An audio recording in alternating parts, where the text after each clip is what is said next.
Si vous avez de la difficulté à garder une certaine flexion au niveau de votre jambe arrière lorsque vous faites la montée, c'est-à-dire que lorsqu'on s'installe, ce qu'on avait déjà vu ensemble, c'est que dès le départ, on a une légère flexion au niveau des genoux.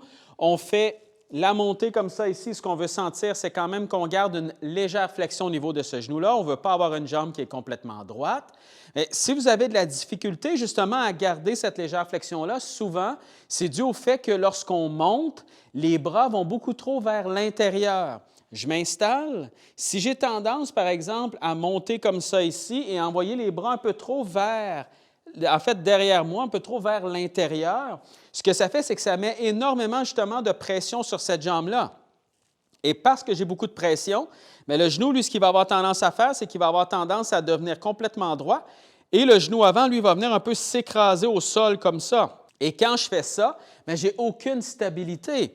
Même si, lorsque vous démarrez le swing, vous avez tendance à avoir quand même les mains relativement stables, à avoir les bras aussi là, qui restent quand même dans un triangle comme ça ici, ça n'empêche pas le fait qu'on peut être trop vers l'intérieur. Souvent, on a l'impression que pour être à l'intérieur, c'est uniquement avec les poignets comme ça ici. Donc, si on démarre, le club s'en va complètement en arrière, là, c'est clair que je suis trop à l'intérieur.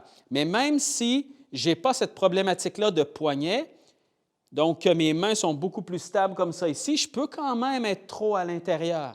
Et quand vous êtes trop à l'intérieur, ça devient droit. Et ensuite, lorsque vous allez redescendre, mais le genou, lui, ce qu'il va faire, c'est qu'il va avoir tendance à se lancer complètement vers l'avant et souvent, on va avoir des mauvais contacts complètement derrière la balle.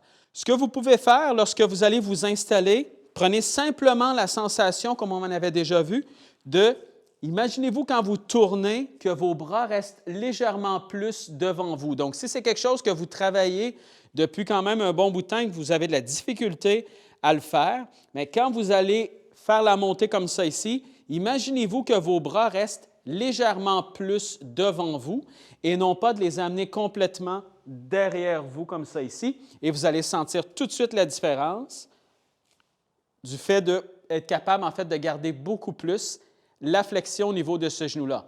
On l'avait déjà vu, on ne veut pas garder là, complètement la flexion, on peut en perdre un peu, mais on ne veut jamais avoir une jambe qui devient là, complètement droite, comme ça ici. Ce que je fais, je m'installe et au lieu de sentir ça ici, bien, je vais m'assurer de garder mes mains et le club légèrement plus devant moi et automatiquement, c'est beaucoup plus simple de garder la flexion dans ce genou-là.